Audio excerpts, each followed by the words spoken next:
Salut à tous et salut à toutes, bienvenue dans ce podcast des équipes de The Free Agent, podcast estival. On va attaquer les podcasts de l'été, made in NBA, sauce NBA en tout cas avec les membres de la team de The Free Agent. On va vous expliquer un petit peu tout ce qu'on a prévu pour votre été en termes de podcast, mais avant, je vous présente mes acolytes pour ce premier podcast de l'été, c'est Max et Axel. Bonjour messieurs. Bonsoir, bonjour. Bonjour. Comment allez-vous? Est-ce que vous êtes prêts pour passer l'été? On va passer une partie de l'été ensemble, en tout cas. Oui. On est chaud comme la braise. C'est bon, on a sorti le ventilateur, tout ça, parce qu'il y a quand même quelques chaleurs déjà. Donc, oui, la rôtisserie est sortie. Bah oui. On va peut-être vous donner chaud également avec toutes nos thématiques et tout ce qu'on va pouvoir aborder pendant cet été. On vous explique rapidement. Vous inquiétez pas, si vous n'avez pas nécessairement tous les éléments, on vous réexpliquera à chaque podcast, évidemment. On est parti avec l'équipe de The Free Agent pour vous proposer chaque semaine 2 podcasts différents autour de la NBA. Un premier podcast, celui que vous écoutez aujourd'hui, autour d'un top 5. Alors, rien de révolutionnaire en soi dans ce qu'on va proposer, mais on s'est dit que ça peut être intéressant de classer de faire des top 5, donc des classements, mais par rapport à des thématiques particulières. C'est des choses qui ont été vues et revues sur beaucoup de sites internet, que ce soit français ou internationaux. Et voilà, on s'est dit, on va essayer de trouver des thématiques un petit peu différentes ou qui sortent un peu du lot ou des choses qui n'ont pas été nécessairement beaucoup vues et de la mettre un petit peu à notre sauce et de pouvoir débattre autour de ce top 5. Ça peut être des joueurs, comme ça va être le cas aujourd'hui, ça peut être des franchises, ça peut être des faits marquants dans l'histoire, ça peut être, vous allez voir ça. Donc ça sera tous les lundis. Donc le top 5 tous les lundis avec chaque semaine une thématique différente. Et en fin de semaine, on vous proposera un grenier. Alors peut-être que pour ceux qui étaient déjà là l'année dernière, vous connaissez le principe du grenier. On l'avait beaucoup fait avec toi, Max. C'était alors le grenier, on va un petit peu dépoussiérer les archives de la NBA. Il y en a tellement, il y a 76 ou 17 saisons de NBA, donc il y a quand même pas mal d'histoires. Et l'année dernière, avec Max en particulier, on allait creuser des histoires, on revenait sur des joueurs, sur des équipes, sur des faits marquants. Et on s'est dit, cette année, on allait relancer ça, mais on allait un petit peu l'adapter. C'est-à-dire que du coup, le grenier que vous retrouverez en fin de semaine aura une concordance avec le top 5 du lundi. Voilà. Donc comme ça, vous allez pouvoir avoir un classement très subjectif, évidemment, de notre part, chaque début de semaine. Et en fin de semaine, on ira creuser, on ira un petit peu plus approfondir la thématique de la semaine. Je pense que j'ai été assez clair là-dessus. Alors, maintenant, ce qui est intéressant, c'est savoir quels vont être les thèmes, évidemment. Alors, on ne va pas vous spoiler les thèmes des prochaines semaines, évidemment. On va vous parler de celui de cette semaine. Et pour attaquer, on s'est dit par quoi on pouvait attaquer.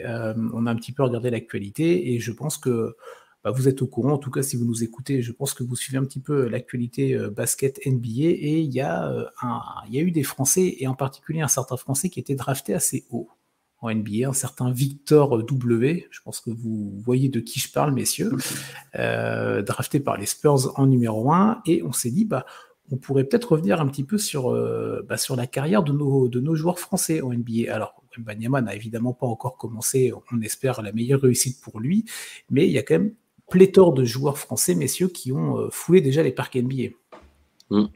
Ouais. Plus que sur les deux d'une main, il y en a un peu plus que ça. C'est ça, il y en a quand même, il y a un bon contingent au fil des années, au fil des décennies même, qui ont... On est les premiers contingents hors Canada, on est les premiers. Hors Canada. C'est ça, c'est quand même déjà un fait marquant en soi, parce que...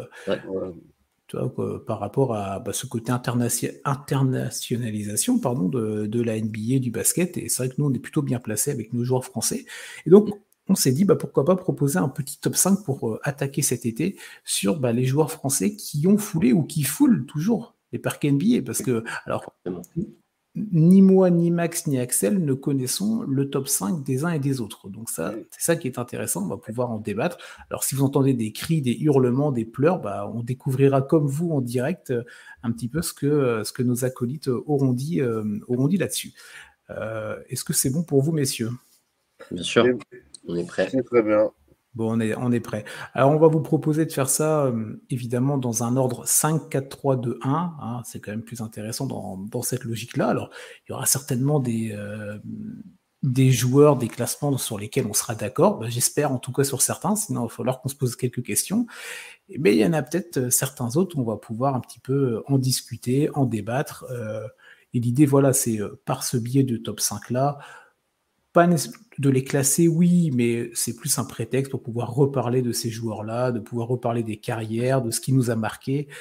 L'idée est là de vraiment de laisser parler un petit peu nos émotions, notre subjectivité, nos souvenirs. On n'a pas tous les mêmes expériences, les mêmes âges, on n'a pas vu les mêmes choses, on n'a pas eu le même parcours avec ce qu'on a pu voir de tel ou tel joueur. Donc, ça sera l'occasion de pouvoir en débattre et en discuter tous les trois. On va peut-être démarrer si vous êtes OK, messieurs. Bien sûr. Bien sûr.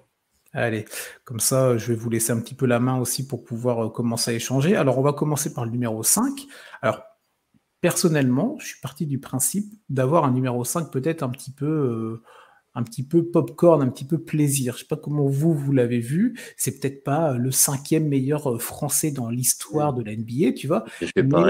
Mais ça a un côté, voilà, moi, il y a un petit affect, peut-être encore un peu plus avec lui qu'avec les autres, et on va expliquer pourquoi. Tiens, Axel, alors, on va chacun donner nos 3 noms juste comme ça, et après, du coup, on pourra en discuter individuellement. Donc, alors moi, c'est pas un affect personnel, mais j'ai estimé que c'était valable de le mettre 5e. J'ai mis Tariq Abdul-Wahad. Ok, très bien, on va pouvoir en parler. Alors, vous ne voyez pas parce que vous êtes en podcast, mais nous, on a les caméras et on voit. Ouais, je crois que je suis pas le seul, visiblement. C'est ça. Max qui a une réaction épidermique en entendant le nom donné par Axel. Alors, Max, c'est quoi ton numéro 5 ? Tariq Abdul-Wahad. Bon, voilà, donc vous allez pouvoir en discuter. Alors, moi, je suis parti sur totalement autre chose. Moi, je suis parti sur Ronny Turiaf, en numéro 5. Okay. Alors, c'est bien de le citer. Tout à fait. Alors, j'ai largement assez parlé dans ce début de podcast. Je vous laisse la main. Tiens, du coup, Axel, on te laisse la main sur ton numéro 5. Et du coup, Max, n'hésite pas à échanger, à parler de tout ça. Ouais, de toute façon, ça va être relativement bref, dans le sens où j'ai pas connu le joueur en termes d'âge, malheureusement. Mais j'ai estimé que c'était valable de le mettre en 5 dans le sens où c'est le premier. Et sans avoir. Alors, le premier joueur français à avoir évolué en NBA. Et encore une fois, sans avoir connu l'époque, je pense que ça a dû être quand même un petit événement, je présume. Après, Max pourra compléter derrière moi avec le. Moi, je vais renvoyer nos auditeurs et ça, à la limite, il faudra qu'on le remette à jour. On avait fait un grenier spécial dessus avec Chris l'été dernier. Ok. Justement, sur Tariq Abdul-Wahad et sur son parcours. Donc, et c'est vrai que sans lui, j'étais dans mes jeunes années. Et donc, du coup, je jouais au basket. C'était une époque où en fait on connaissait le classement NBA une fois par semaine avec des magazines 5 majeurs et Mondial Basket. Avec des posters 1m50 de large, 2 mètres de haut. Et ça a été la révolution. Ah, voilà. Tu vois, sans le vivre, c'est ce que je me suis dit, et me dire que ça a dû ouvrir des portes à beaucoup de gens. Même, je sais pas, le jeune garçon. Mais c'est quelqu'un qui a été. Alors, on va te dire. C'est quelqu'un qui a eu des problèmes avec l'équipe de France. Il n'a pas fait partie de l'équipe de France vice-championne olympique en 2000. C'est quelqu'un qui avait fait son parcours un parcours américain, donc une fac américaine. Donc, à la différence d'autres personnes dont on parlera plus tard. Donc, un parcours un peu à la Ronny Turiaf d'ailleurs. Mais sauf que lui, il n'était pas passé par une SAP avant d'aller en fac. Mais voilà, mais donc du coup, et puis on est malheureusement encore dans des années aujourd'hui encore où quand on a un nom à connotation maghrébine et c'est pas passé pour tout le monde, quoi. Non, et c'est vrai que tu l'as dit, Max, on en a fait tout un grenier l'année dernière. Il faudra peut-être qu'on remette le lien pour le retrouver plus facilement pour ceux qui veulent.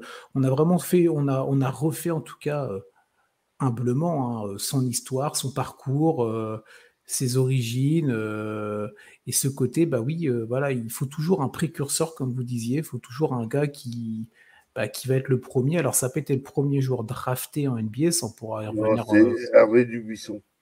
Alors, moi, le premier joueur français drafté Oui, en on NBA. a trouvé en 48, je crois. Ouais, c'était Jean-Claude Lefebvre, tu vois. Oui, voilà, c'est ça. Mais c'est ça. En tout cas, sur Tariq Abdul-Wahad, voilà, il y a ce grenier-là. On pourra en reparler vendredi, évidemment, si besoin, évidemment. Mais c'est vrai que c'est un nom important dans l'histoire du basket français, au sens basket français déjà, et dans ce côté rayonnement NBA. Axel, tu voulais peut-être ajouter quelque chose sur ce nom-là, ou c'était vraiment ce côté pionnier qui t'a fait... Ouais, c'était plus ça et que je me suis douté que c'était quand même ça a dû être un précurseur comme vous l'avez dit et que ça a ouvert des vocations forcément. On se dit que c'est possible, que on peut le faire, et puis après de fil en aiguille, ça ouvre des portes quoi. Donc non, c'est pour ça que je l'ai mis en 5e personnellement.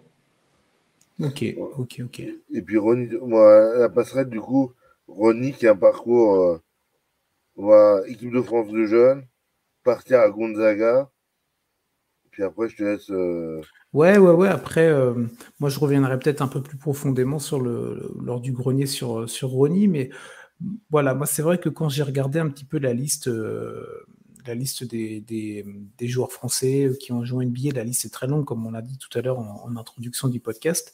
Et j'étais avec mes petites notes à surligner tout ça. Et quand j'ai vu ressortir le nom de Ronny Turiaf, tout de suite, j'ai pris mon petit stabilo, là, hop, j'ai mis le petit coup de couleur dessus. Même sans regarder la suite, parce qu'il y a des joueurs, évidemment, on s'en souvient, parce qu'ils sont encore là ou parce qu'ils nous ont marqué. Il y en a d'autres, on se dit, ah oui, c'est vrai qu'ils ont joué déjà en NBA, ou voilà. Mais c'est ça, quand j'ai vu le nom de Ronny, il me serait peut-être pas revenu tout de suite en tête. Mais quand j'ai vu le nom, je dis, voilà, lui, il va aller directement en 5, c'est le petit coup de cœur, c'est le petit kiff. Il a une bague, hein.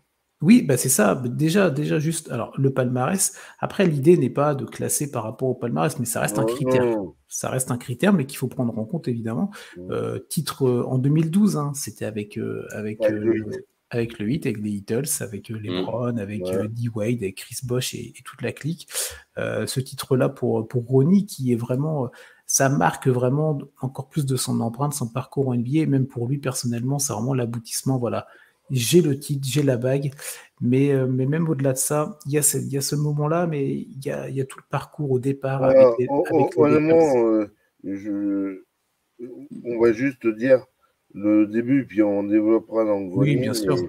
Mais quand même, de dire c'est qu'il est drafté par les Lakers, qu'au moment de passer les examens médicaux, il découvre un problème au niveau d'une valve aortique, que Phil Jackson lui dit fais-toi opérer. C'était le grand Lakers de Kobe et Shaq. Il dit fais-toi opérer, tu reviens, tu auras ta place. Et il a mis 1 an et demi à s'en remettre. Il est revenu et il a joué aux Lakers.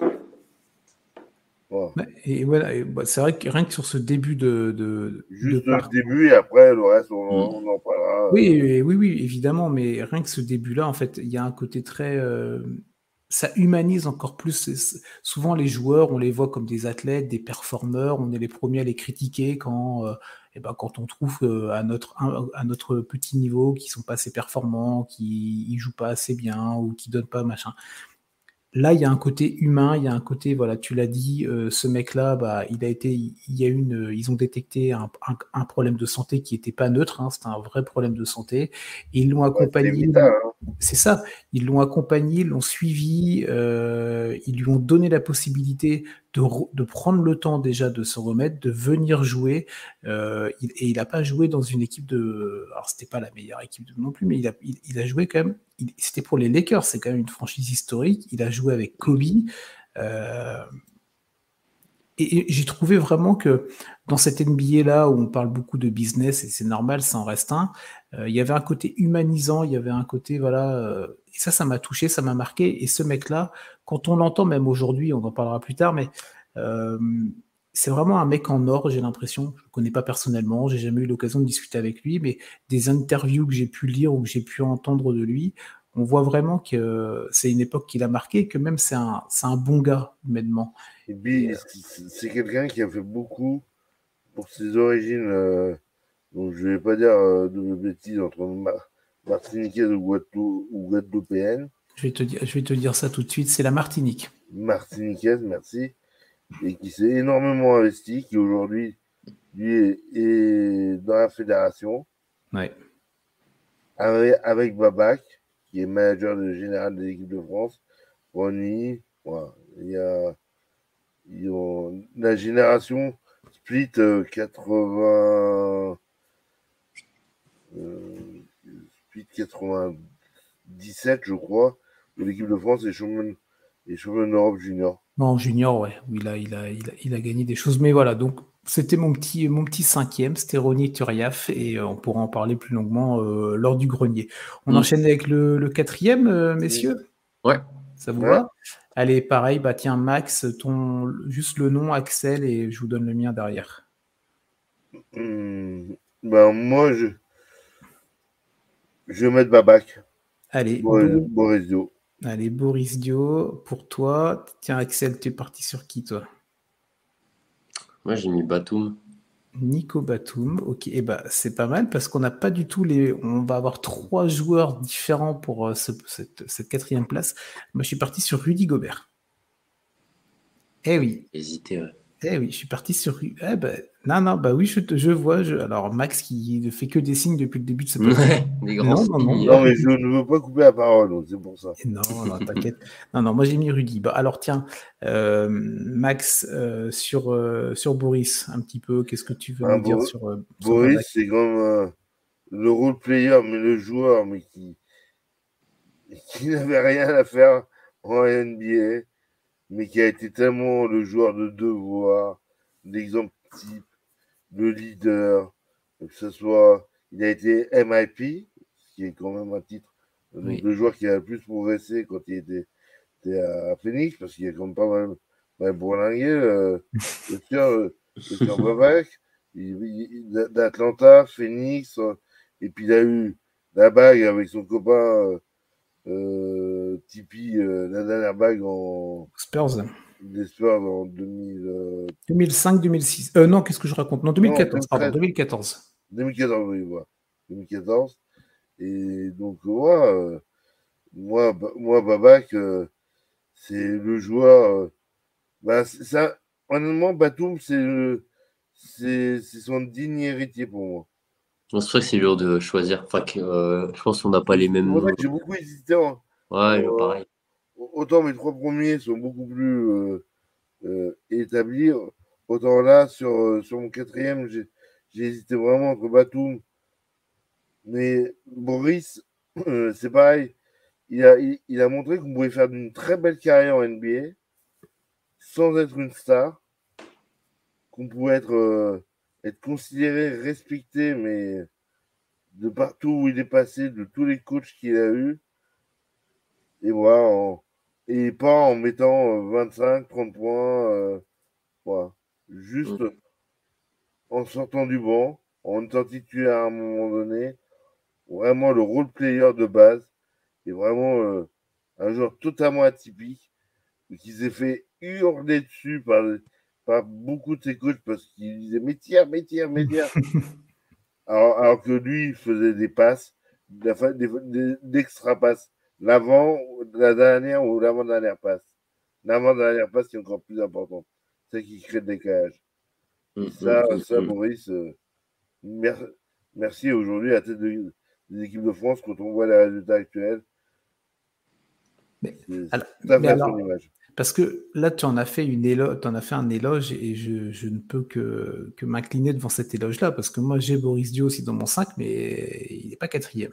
Mais alors, à t'entendre, pourquoi que quatrième dans ces cas-là, tu vois, sans nous spoiler les autres. Hein, mais, non, je ne veux pas spoiler, c'est pour le coup, c'est une question j'allais dire, de palmarès, justement, une place de quatrième, c'est une place qui lui ressemble. C'est une place où il est là. Moi, j'ai mon podium qui est très établi. Et lui, je voulais le citer impérativement. Et j'ai hésité quand même avec Nico Batum, parce que cette Pas de filière-là spoil. des joueurs. Bon, après, oui, mais ok. Oui, Non, bon, après, on se doute. en tout cas, voilà, le top 3, c'était non, mais après, il fallait qu'il rentre dans les deux autres places, c'était quatrième, ok. On reviendra sur Boris certainement un petit peu plus tard dans ce podcast. Axel, toi, tu es parti sur notre Batman national, Nico Batum, notre contreur incroyable, là. Exact. Ça s'est pas joué à grand-chose. Bon, je peux le dire, de toute façon, Max a fait la même chose, donc j'ai beaucoup hésité avec Boris. Et finalement, je suis plutôt parti sur le fait de mettre Batum en 4. Ok. Bon, je pense que ça va pas être nécessaire de le présenter, mais c'est un peu le même genre que Boris Dio. Role player par excellence, longévité, respecté. Il a fait ses preuves, autant NBA que en équipe de France. Et ouais, non, pas grand chose d'autre à dire. C'est vrai que c'était compliqué de choisir parce que c'est très similaire dans beaucoup de profil, choses en fait, dans le profil. profil, même en équipe de France, ils ont tous les deux joué un grand rôle.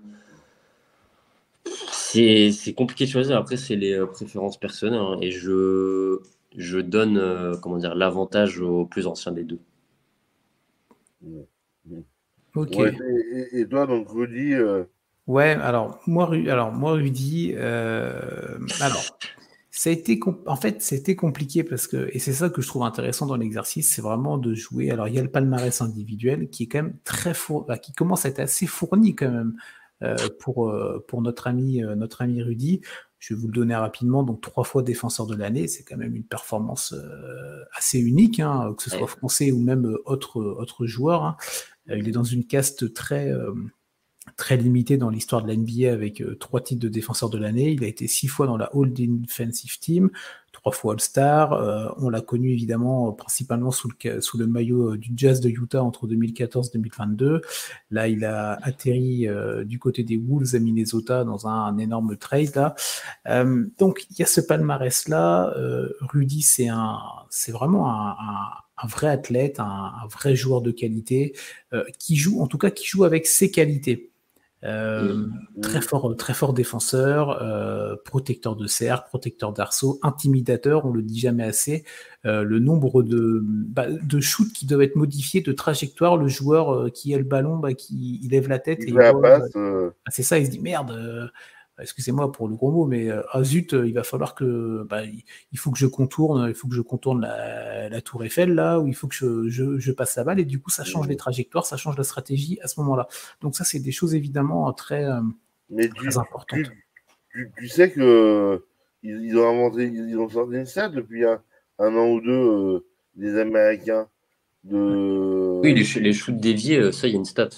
Ah ouais, les deflected, c'est les deflected shoots. Deflected, moi, pas dévié, mais shoot refusé. Ouais. Ok, tu vois, j'avais pas fait gaffe à cette info-là, mais voilà, ça va dans cette logique-là.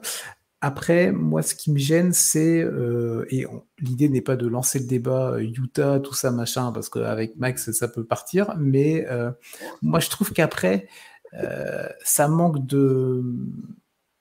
collectivement, ça manque de quelque chose.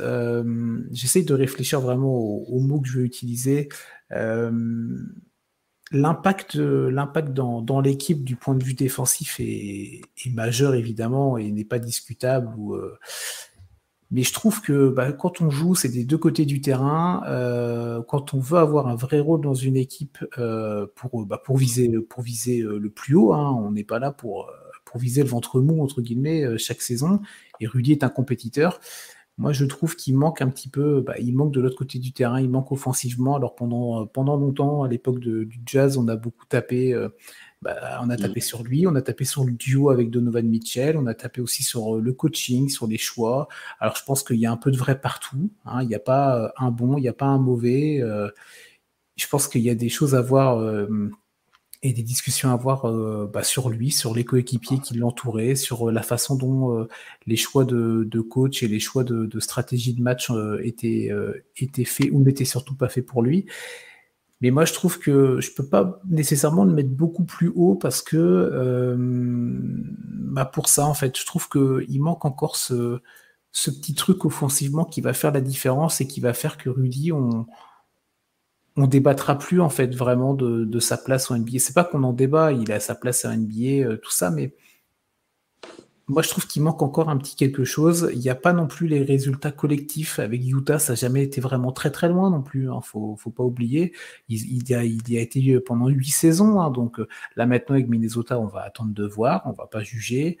Bon, c'était pas la première saison, était pas incroyable non plus. Elle était pas cata, mais elle était pas incroyable. Il est dans un autre collectif, avec d'autres joueurs, avec un autre staff. On va voir.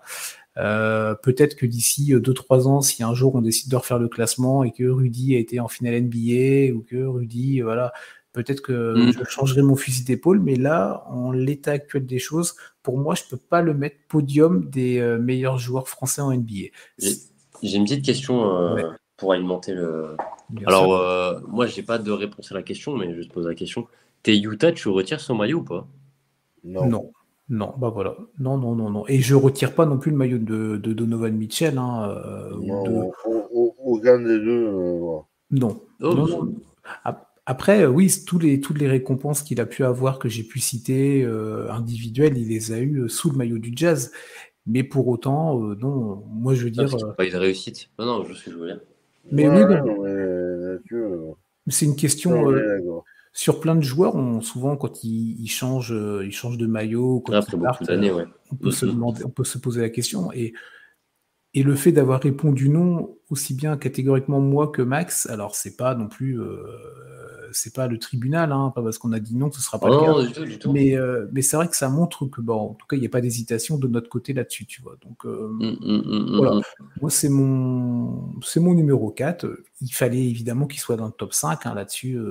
Je ne discute pas tout ça, mais sur le podium, peut-être je vois des mecs qui ont peut-être des palmarès un peu moins fournis. Mais je trouve qu'ils ont eu un rôle ou ils ont eu un impact dans leur équipe et dans la ligue plus important ou différent ou qui, moi, m'a plus marqué. Voilà, en tout cas, pour ça. Parce que je me permets de poser la question parce que moi, je prends en compte le fait si oui ou non, c'est entre guillemets un mec qui a marqué une franchise. Oui, moi, clairement, il a marqué. Parce que pour moi, en fait, il a marqué le Jazz, mais pas assez parce que je suis assez d'accord avec vous. Mais en même temps. C'est-à-dire que le Jazz, avant Donovan Mitchell et Rudy Gobert, ils ont passé 20 ans au purgatoire depuis le départ de Stockton. Ouais, il y a ça. Il y a le fait que le Jazz, c'est entre guillemets une petite franchise. Il y a la période Carlos Boozer, André Kirilenko. Ouais, vite fait. Là, c'est parce que tu vas chercher les fonds de tiroir, là, quand même. C'est ça, là, on fait les fonds. L'équipe était correcte, hein. Carlos Boozer, c'était un sacré joueur. Mais donc, ouais, j'ai pris ça en compte aussi. Et ce qui a fait que ça a un petit peu penché. Bon, après, on parlera pour les autres places, mais c'est complexe en tout cas. Ok, bon. Mais après, voilà, en tout cas, l'avantage de Rudy par rapport à d'autres joueurs qu'on va certainement citer dans la suite de notre top 5, c'est que lui, il est encore en activité. Donc, il a possibilité de pouvoir d'améliorer son cas. Exactement, d'améliorer son dossier. On passe au podium? Ouais. On passe au podium. Alors, numéro 4. Commence, toi. Je commence, ok. Joachim Noah. Ouais. Ah, oh là, je vois la déception sur les visages des uns et des autres. La prochaine fois, on fera en émission vidéo, hein, parce que voir c'est plus interactif. Voilà. Moi, je suis parti sur Joachim en 3. Max, tiens. Moi, Rudy en 3. Ok, Rudy et Axel, et on te laissera la main, Axel, pour démarrer. J'ai mis Rudy, mais c'est trop compliqué. Parce que du coup, en fait, le souci, c'est d'avoir mis un 5, le cinquième, d'avoir mis un petit peu un, entre guillemets, plaisir, et voilà, parce que là, du coup, c'est pas cohérent ce que je fais, mais soit. Ouais, Rudy.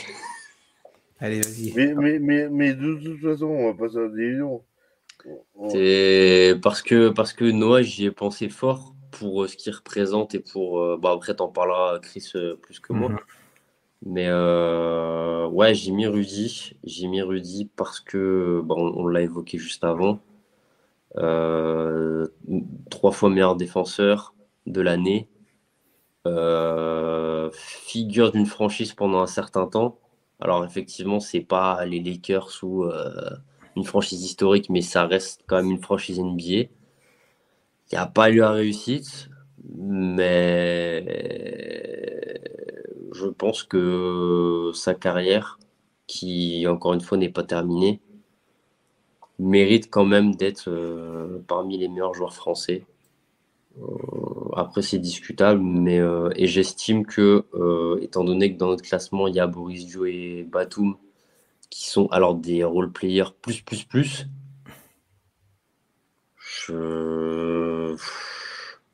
j'ai estimé que ça méritait de mettre un peu au-dessus. Juste un peu au-dessus, mais vraiment, ça se joue à rien du tout. Hein. Il a quand même fait des saisons en double-double. Hein. Ouais, oui, il y a ça, et encore, je vais dire les chiffres. Ouais. Après, si tu parles purement chiffres, c'est assez simple. Tu prends les joueurs, tu mets point par match. Non. Oui, non, mais je sais que tu vas pas faire ça, mais tu vois ce que je veux dire. Ça va un peu au-delà de ça. Oui, mais ce que je veux dire, moi j'ai une relation particulière avec Rudy Gobert parce que j'ai suivi Utah pendant un an. TFA m'a donné l'opportunité de l'interviewer. Mais c'est un mec en or, voilà. Mais par contre, c'est vrai que comme on aime, on est super exigeant.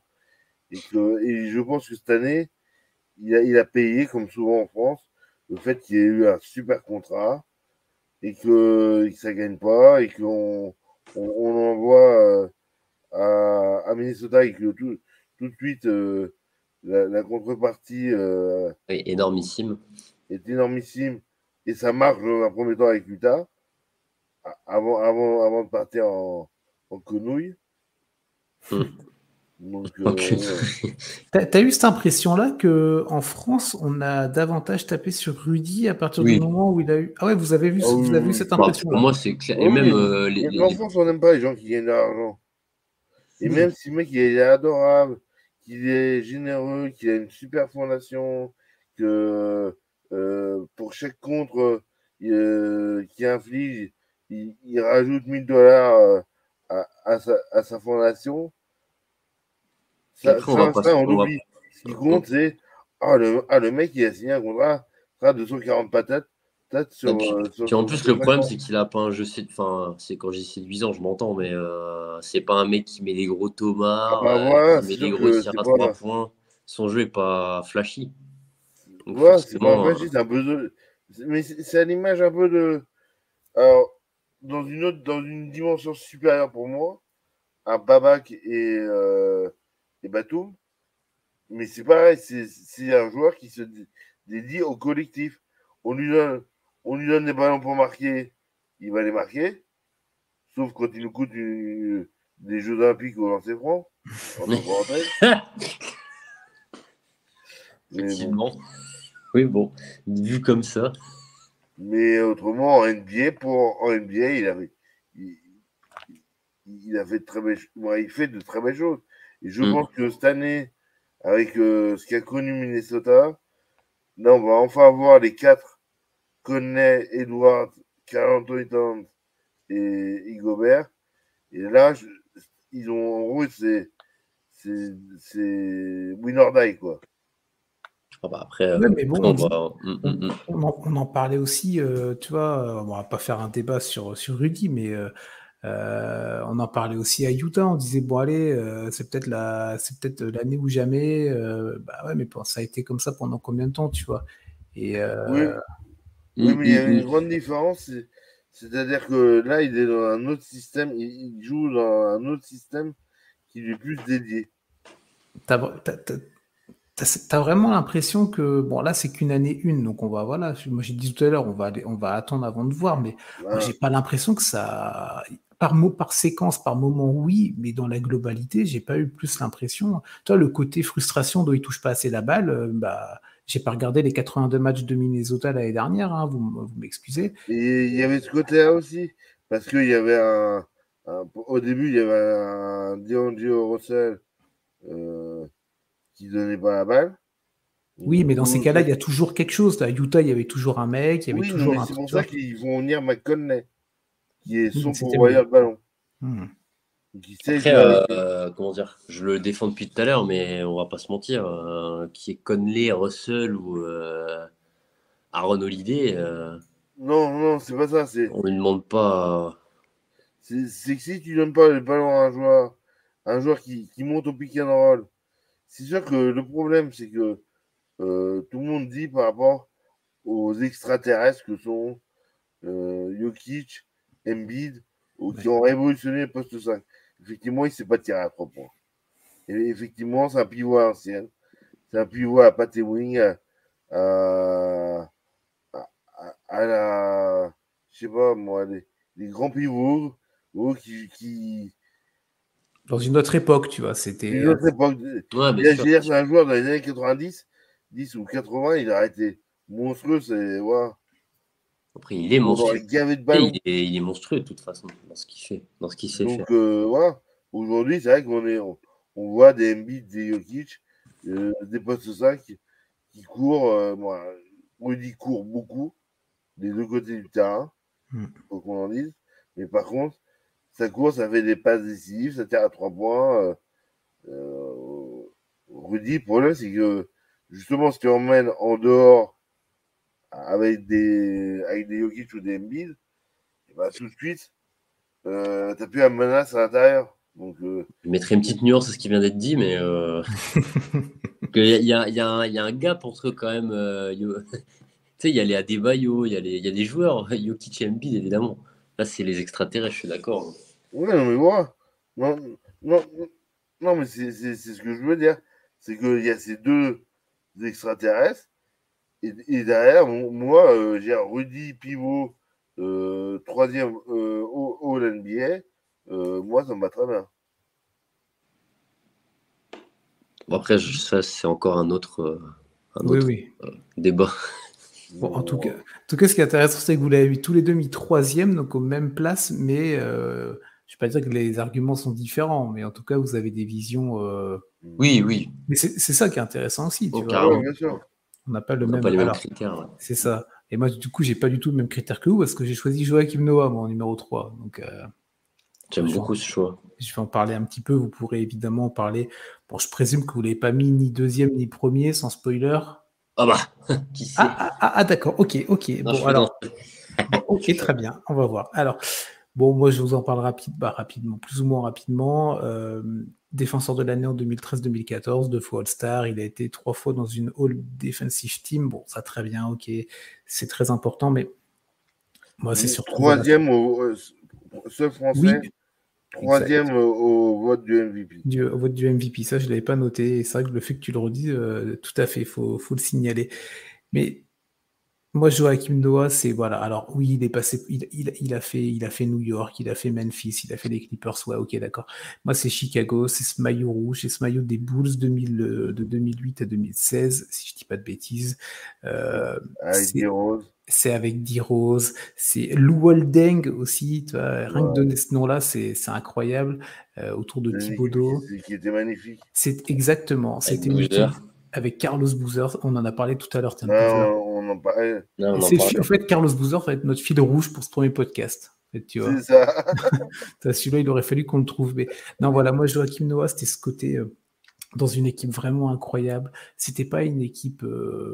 Alors, elle avait un côté sexy à sa manière, tu vois. C'était quand même, ça a redonné, après 20 ans au purgatoire pour le coup des Bulls, ça a redonné de l'élan, tu vois, à cette. Ça a redonné envie à une équipe qui vivotait comme qui vivait uniment sur son glorieux passé. C'est ça. Et par rapport à ce passé qui a été incroyable pour Chicago, ça a été, c'est toujours et ça le sera toujours une ville de basket, une ville importante dans l'échiquier de la NBA. Et on dit souvent que il faut que les grandes équipes soient bien placées pour que la ligue vive bien. Et Chicago fait partie de ces équipes-là. Et à cette époque-là, il y avait un truc, il y avait un mood. Joachim Noah, c'était vraiment le guerrier ultime. Il se donnait, mais il donnait tout son corps à la science. Moi, c'était vraiment un mec incroyable. La relation, après, je te laisserai continuer. La relation avec Derrick Rose, MVP en 2011, on s'en souvient, plus jeune MVP. On a lu dans des interviews ensuite qu'il y a vraiment eu un lien qui s'est créé entre les deux qui dépasse le basket. C'est vraiment devenu des proches, des amis, tu vois, des familles qui sont croisées, tout ça, machin. Ils l'ont dit, vous trouverez ça assez rapidement sur Internet si ça vous intéresse. Mais c'est vraiment, je trouve, un joueur, à sa façon, il a marqué, il a mis son empreinte sur cette équipe des Bulls, qui est une équipe qui a quand même une vraie histoire. C'est un joueur, c'est peut-être pas le plus flashy des joueurs de l'histoire, mais peu importe, de par ce côté guerrier, de par son côté, je vais tout donner à chaque fois. Moi, c'est vraiment quelque chose qui me prend aux tripes et que j'adore. Et juste après, je termine là-dessus. J'ai été un petit peu voir les meilleures stats des différents joueurs qu'on a évoqués. Alors, je suis tombé sur une stat concernant Joachim Noah qui m'a interpellé. Vous savez que, alors, en 2013, le 28 février, il nous a sorti un triple-double, l'ami Joachim, avec 23 points, 21 rebonds et 11 blocs. Ouais. Ça, c'est énorme, tu vois. Déjà, le 23-21 est déjà très, très bien, tu vois. Mais moi, j'ai vu le 11. Attends, j'ai relu à deux fois. Alors, je vais te dire une chose. Rudy en a fait un, mais pas à ce niveau-là. Avec 10 contre aussi. Avec 10 contre aussi, ok. Mais là, du coup, ça te fait. Bon, après, voilà, c'est une stat, c'est pas ça qui a fait la différence, hein, tu vois. Mais, là, le fil conducteur, c'est que les Français, c'est quoi? C'est que c'est des défenseurs. Tarek était un super défenseur. Ronnie était un super défenseur. Rudy, oui. Rudy et Joachim sont des super défenseurs. Et quelque part, sans faire une conclusion avant la conclusion, mais même si je le fais quand même. C'est ça, il va nous dire qu'il ne faut pas la faire, mais il va la faire, tu vois. C'est ça. Non, mais c'est-à-dire que l'école française est reconnue pour former des joueurs défensifs. Et je pense que par rapport à des impacts, par rapport à un joueur comme Joachim Noah, qui était formé à l'école américaine, qui n'a jamais joué en France, ni en jeune, ni en. Il est français parce que par l'amour de son père. Parce qu'il est né, il a grandi, il a vécu aux États-Unis. Il a porté. C'est américain, ouais. Voilà. Et d'où le choc culturel qu'il a eu en équipe de France. Oui, il y a eu des histoires aussi avec l'équipe de France, ça n'a pas toujours été simple. Oui, mais il y avait un choc culturel. Oui. Mais tiens, Axel, ou alors vous voulez garder pour. Alors, vous voulez en parler un petit peu maintenant ou on se le garde au chaud pour de Joachim? On se le garde au chaud. On se le garde au chaud. On se le garde au chaud, bien sûr. On se le garde au chaud. Il y en a des choses à se dire. Ok, bon, alors du coup, voilà, donc notre troisième, Joachim Noah pour moi et Rudy pour vous deux, messieurs. On continue notre podium, on va monter sur la deuxième marche. Peut-être le dernier joueur sur lequel on va vraiment pouvoir débattre avant le numéro 1. Sait-on jamais, mais bon. On va voir. On verra bien. Attention, quand tu as Max dans un podcast, tu n'es jamais à l'abri, même dans un numéro 1. Ah, regarde, t'as mis qui en deuxième du coup, toi? Alors moi, oui, parce qu'en fait, quand je regarde un peu le classement, c'est moi qui n'ai pas du tout le même classement que vous. Hein. Ouais. Alors moi, en 2, vous en avez parlé tout à l'heure, j'ai mis Boris. Ouais. J'ai mis Boris. Alors vous avez mis quoi? Vous avez mis quoi? Moi, j'ai fait pareil du coup. Ah, on a deux Boris. Non, mais j'ai mis Batum en 4. On a mis Batum en 4. Je fais Batum, Gobert et Joe. Donc on a deux Boris. Alors que moi, par contre, j'ai mis Youk. Ok, ouais, bon, ça va, tu nous rassures quand même. Parce que là, sinon, on aurait commencé à discuter un peu plus sérieusement. Tiens, comme ça, on conclut sur Joachim, Max, si tu as d'autres choses à rajouter. Joachim, je l'ai suivi avec les Gators de Florida. il faut savoir, c'est que c'est l'équipe c'est la dernière équipe à avoir gagné un March Madness, à savoir ils partent à 128 sur la ligne de départ, il reste un vainqueur à la fin, et c'est à chaque fois un match au coup près. Donc la March Madness pour ceux le basket universitaire. Et donc en il gagne le titre, et avec Arnold Ford, avec Corey Brewer. Corey Brewer, des joueurs comme ça qui ont joué derrière. Ils font un serment, alors que Joachim doit sortir numéro 1 de la draft cette année-là. C'est-à-dire, on va faire de repeat, et ils vont regagner le titre. Joachim va sortir 7, 8e, non, 9e de. Les 3 sont top 10 de la draft en plus. Les 3 sont top 10 de la draft. Ouais. C'est vraiment. C'est jamais arrivé ça en vrai. 3 de la même équipe, top 10. 3 top 10, même équipe. Il va falloir aller fouiller là, parce que. Après, on va pas dire de bêtises. Moi, je suis pas assez calé là-dessus, mais bon. C'est juste commun, de ce côté, l'état d'esprit du mec qui est le capitaine de l'équipe et qui dit allez les gars, on fait un an de plus à la fac, et on y retourne, et on va faire ce qui n'a pas été fait depuis des années. Et ils l'ont fait en plus, parce qu'ils auraient pu se viander en vrai. Ils auraient pu. J'ai dire, et ouais, ça c'est une personnalité, moi j'adorais, moi, la mentalité de guerrier, la mentalité, ce côté très m'as-tu vu, on dirait en France. Justement, d'où ces problèmes avec l'équipe de France. Mais c'était. Moi, on en parlera peut-être dans le grenier, mais voilà. Les Joachim Noah, voilà, c'est un parcours qui mérite qu'on s'attarde dessus. Tout à fait, je suis totalement d'accord avec toi sur ça. Faut qu'on s'y attarde, et il fait partie de l'histoire de la France et du parcours des Français en NBA. Ça va faire déjà 10 ans. Hein. Le défenseur de l'année, c'était en 2013-2014, ça va faire 10 ans déjà. Mais et c'est vrai qu'il y a peut-être les jeunes générations, Joachim Noah, ils connaissent pas. Joachim Noah, son maillot ne sera pas retiré au bus, parce que ça. Et au bout, c'est compliqué. Ouais. Il aurait été à Utah, on aurait peut-être. Mais par contre, ils lui ont fait l'honneur de le faire signer pour un jour. Pour qu'il termine. Pour qu'il termine sa carrière au Bulls. C'est vrai qu'en NBA, ça se fait. Et ça, c'est des petites choses qu'en France, on ne connaît pas, qu'on a du mal à connaître, mais qui ont une valeur symbolique, mais excessivement forte. C'est la reconnaissance du joueur du cœur. C'est ouais, toi, tu nous as fait kiffer. Quand même, et voilà, on n'a pas gagné de titre, mais qu'est-ce qu'on t'a aimé. Et je pense que c'est ce qui se passera certainement aussi avec Derrick Rose. Oui, certainement.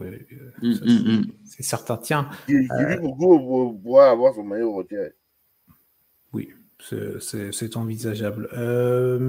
Axel, on te donne la main un petit peu. Ouais.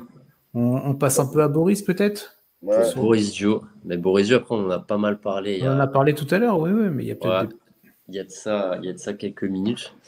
Ouais, donc moi, comme je disais tout à l'heure quand on en parlait, j'hésitais avec Batum, mais j'estimais que c'était, on va pas dire précurseur, parce que c'est un mot un peu fort, mais de ce rôle du Français qui sait tout faire en NBA, qui sait tout faire, mais en même temps qui n'est pas la star de l'équipe, qui est exemplaire, même en équipe de France d'ailleurs.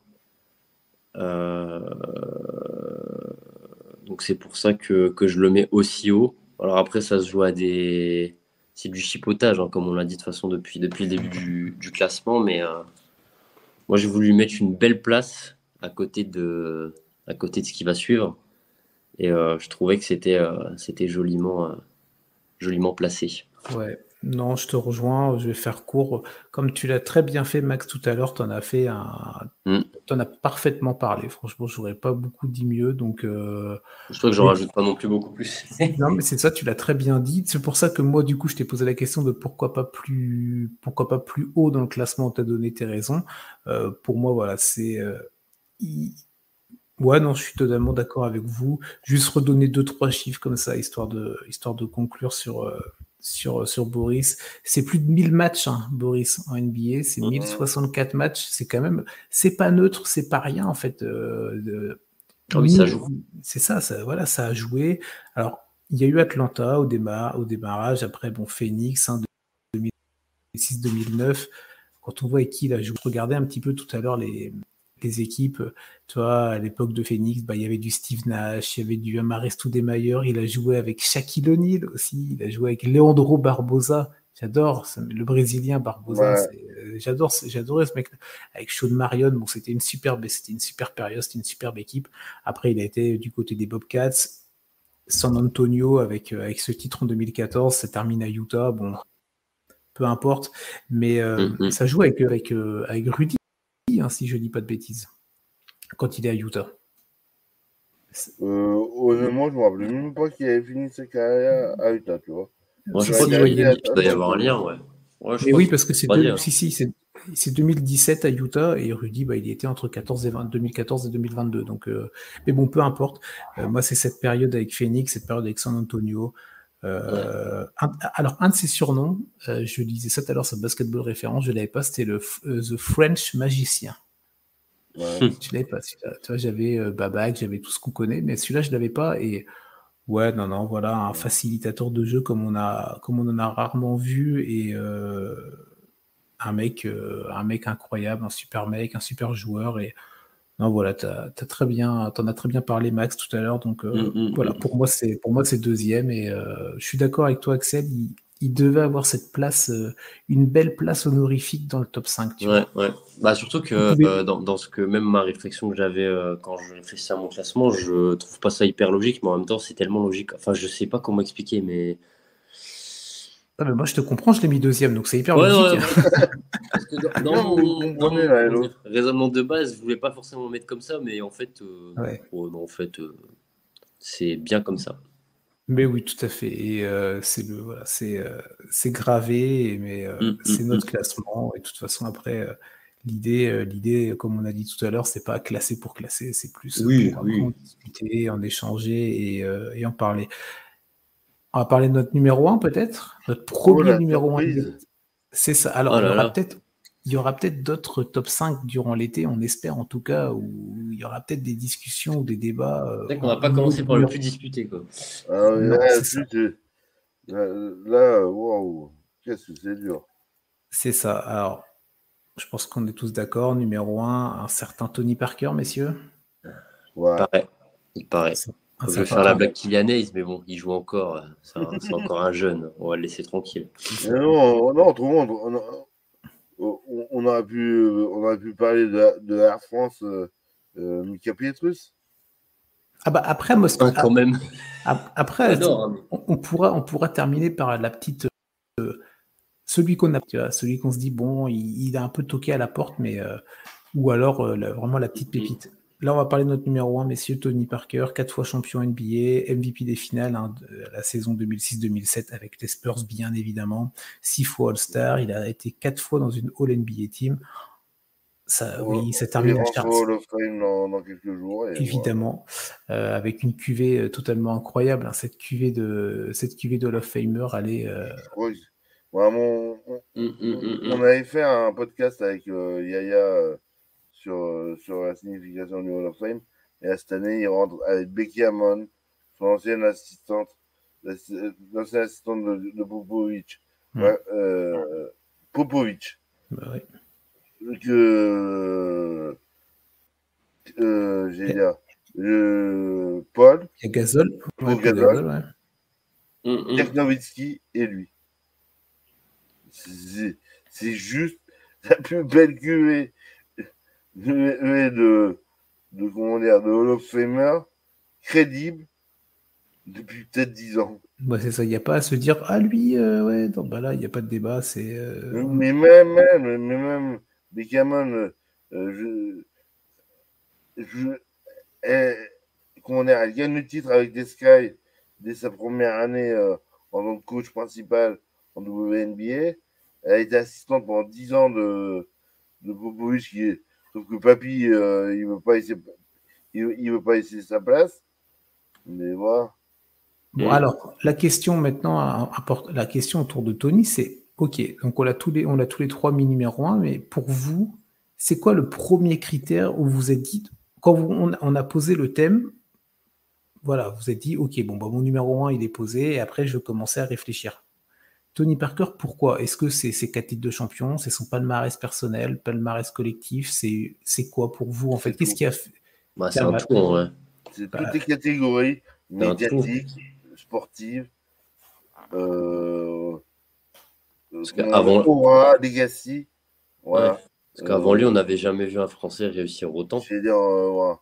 J'ai dit un gamin qui sort, qui arrive à 18 ans à San Antonio, qui est propulsé au bout de 3 matchs, au bout de 5 matchs, comme meneur titulaire, parce que Sean Elliott se blesse, alors qu'ils sont champions 2 ans à avoir avec lui, il ne faut pas l'oublier. Et là, tu te dis, ouais, tu te dis en fait, toute la fournée de Français qui sont venus, les Okobo et compagnie, qui ont fait des allers-retours, qui ont fait des micro-carrières NBA, mais qui ont cru, mais c'est grâce à Tony. Et aussi, on leur a fait miroiter à la NBA grâce à Tony. Les scouts viennent à l'aboutissement.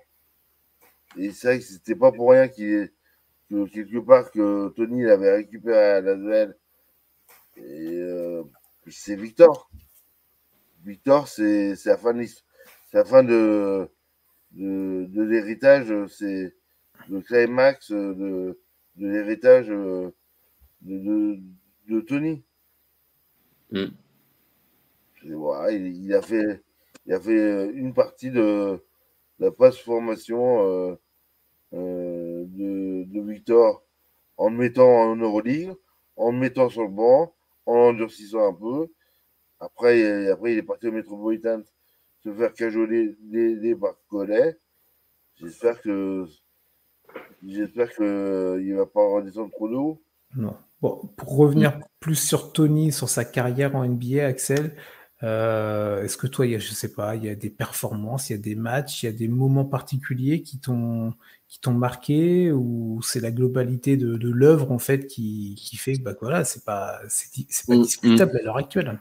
Alors, dans un souci, encore une fois, d'années où ça s'est passé, ce sera pour l'ensemble de l'œuvre. Alors, tu sais qu'il existe dans le NBA League Pass ou sur YouTube, tu sais que tu peux revenir un petit peu en arrière aussi. Oui, non, mais oui.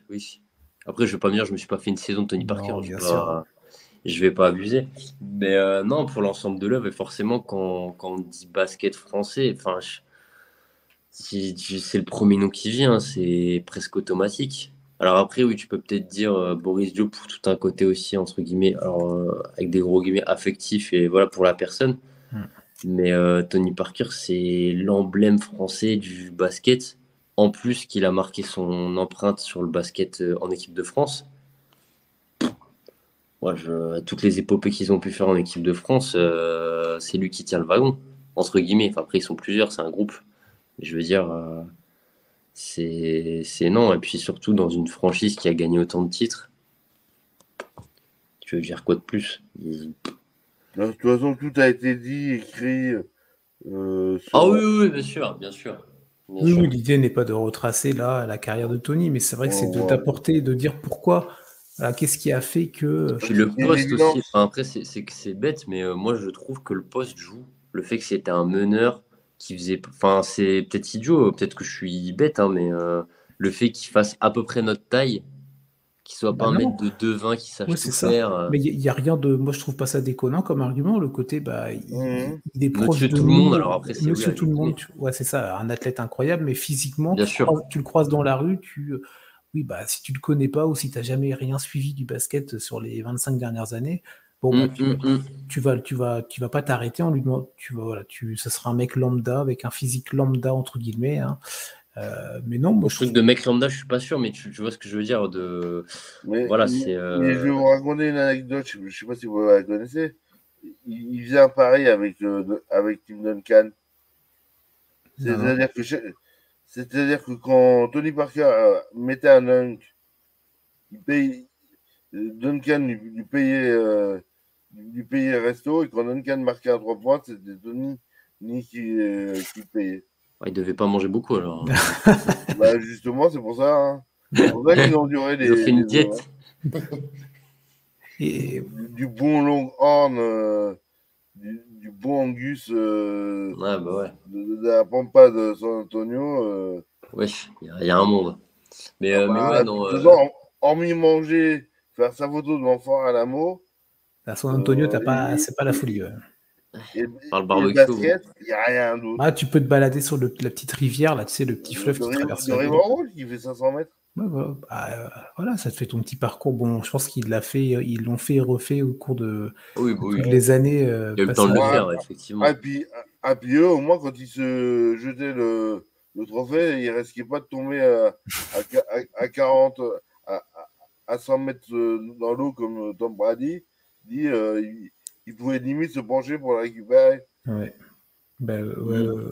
Tiens, moi je vais juste vous donner un petit chiffre. Tout à l'heure, je vous parlais pour Joachim du triple-double. Il y a un petit chiffre qui m'a marqué parce que c'est peut-être pas le point qu'on aborde le plus avec Tony, mais il a quand même claqué des bonnes grosses perfs, hein, notre ami Tony. Il y a 2 fois 40 points en playoff. Ça, c'était juste pour la poser. Son record, vous le connaissez, je pense, c'est 55 points. Donc, c'était en 2008 contre les Wolves. Alors, il a fallu 2 prolongations. Ah, mais bon, ça, on va oublier cet aspect-là. Et je vais été regarder un petit peu le box score de ce match-là. Et alors, ça m'a assez impressionné parce que dans ce match-là, donc, il y a les 55 points de Tony. Il y a Duncan qui en plante 30, mais bon, ça, à la limite, ok. Et il y a un troisième joueur de l'effectif qui va planter 26 points. Et après, tout le reste, c'est 2 points, 3 points, 8 points. Alors, moi, je connaissais pas le mec. Peut-être que toi, Max, le nom te dira quelque chose. Non. Roger Mason. Est-ce que ça te dit quelque chose, toi? Non. Par contre, moi, on parlait d'anecdote personnelle. Moi, il s'est trouvé que donc j'ai habité au Canada, et l'année 2007, la finale contre Cleveland, où je me dis, ah génial, je vais voir les matchs et tout à la télé en direct comme un fou. Et ben, j'ai vécu ces matchs-là, et j'ai vécu en direct où c'était LeBron James face aux Spurs. Donc LeBron James qui était The Chosen One, et qui a été laminé par le collectif des Spurs. Ouais, après il n'avait pas l'effectif. On va pas refaire le débat. Mais non, mais on s'écarte du. mais bon, Tony est MVP des finales NBA. Ah oui, bien sûr, ça on n'enlève pas du palmarès.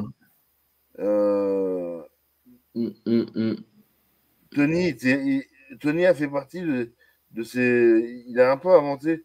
Il a inventé quand même. Il a un nom. Il y a un tiers maintenant qui porte son nom presque, le teardrop, comment dire, le petit ballon juste déposé au-dessus du cercle. Oui, beaucoup de jeunes après, beaucoup de jeunes meneurs se sont inspirés de lui pour. Voilà. Là, c'est vraiment mais ce geste particulier, qui, du fait de ses caractéristiques physiques dont vous parliez, du coup, j'ai dire, on n'appelle pas ça une Fosbury comme on dit ça en athlétisme, mais le teardrop, c'est Tony Parker qui l'a inventé. C'est le tir de l'alarme. C'est la traduction littérale, très bien. Parce qu'elle tombe comme une larme dans le basket. Dans le panier, ouais. Bon, très bien, mais comme vous l'avez dit pour Tony, beaucoup de choses ont déjà été dites et écrites, mais voilà, c'est vrai qu'il fallait quand même qu'on l'aborde évidemment en numéro 1. J'aurais une dernière question pour vous juste avant. Allez, s'il vous plaît, vous nous redonnez chacun votre top 5. Allez, Axel, tiens, ton top 5 des joueurs français NBA là. Donc, j'avais en 5 Abdul-Wad. Ouais. J'avais en 4 Batum. En 3 Gobert. En 2 Boris Dio. Et en 1 Parker, du coup. C'est ça. Alors, Max, toi, du coup, il y a quelques similitudes. J'avais Tarek, Babak, Rudy, Youk et Tony. Et du coup, de mon côté, moi, j'étais sur Ronny Turiafan. Alors, c'est moi qui ai peut-être le classement un peu différent de votre. Moi, j'ai pas de Nico Batum, par exemple, dans mon classement. Ronny Turiafan 5, Gobert en 4, Joachim Noah en 3, Boris Dio en 2 et Tony P en 1. Dernière question, alors. Non, finalement, rien. Par rapport à moi.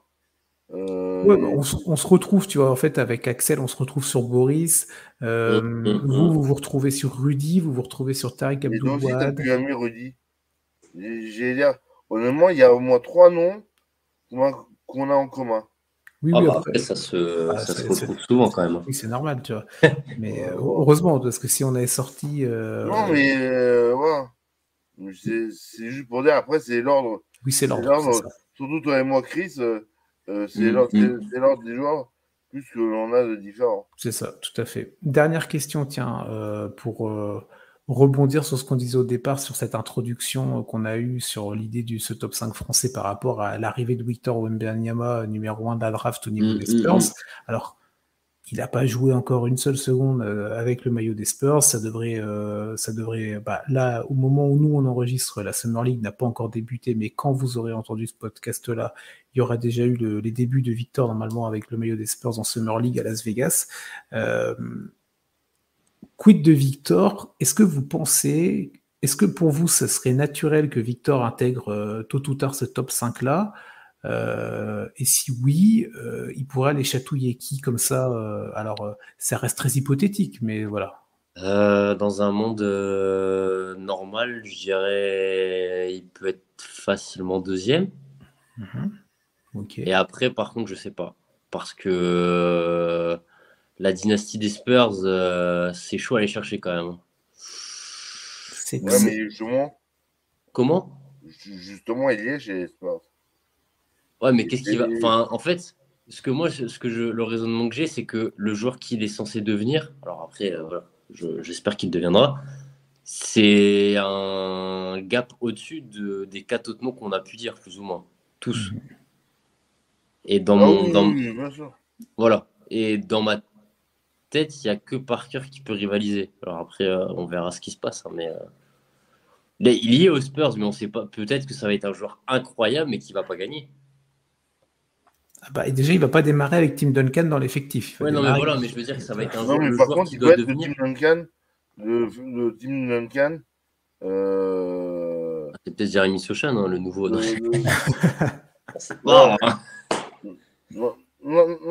mais par contre, il peut être la première pièce comme l'a été Tim Duncan à l'époque. Oui, bien sûr. Oui, parce que on rappelle que quand Duncan avait été drafté, c'était après une année catastrophique des Spurs avec la blessure de Robinson et Duncan avait été drafté. Les fameux first pick des Spurs, c'est ça. Ils n'en ont pas eu beaucoup, mais quand ils les ont eu, ils se sont pas. Ils ont eu un petit impact dans la ligue. Mais voilà, c'est dans ce sens-là. Okay, donc j'espère juste qu'il va pas nous faire par rapport à son physique. Ouais. Mais non, il va tout casser. Je voudrais pas qu'il nous fasse une Greg Ogden ou putain, on parle de Greg Ogden. Voilà. Non. Je vois que c'est ça. Là, ça se voit pas, mais je touche du bois, donc voilà. Donc, c'est vrai que son physique me laisse perplexe. Et je l'ai vu jouer quelques fois. Il a des qualités basket, il a un QI basket indéniable. Mais honnêtement, aujourd'hui, il peut faire un aller-retour à NBA comme devenir le futur. Pour les 20 prochaines années, ouais. Exact. Ok, bon. Moi, je te rejoins, Axel, pour le côté, ça peut taper le top 2.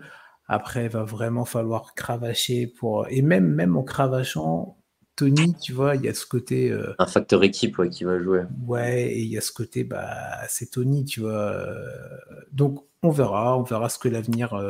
on espère en tout cas que... On espère pour lui, si on en arrive à avoir ces débats-là dans 10 ou 15 ans, c'est qu'il aura fait un beau parcours, notre ami Victor.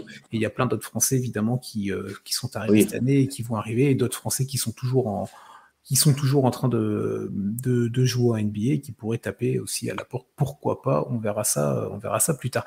En tout cas, messieurs, merci pour ce premier top 5 qui fut très enrichissant et très intéressant à suivre. En tout cas, merci Max, merci Axel. On va se retrouver pour prochaine émission. Donc, c'est le grenier vendredi.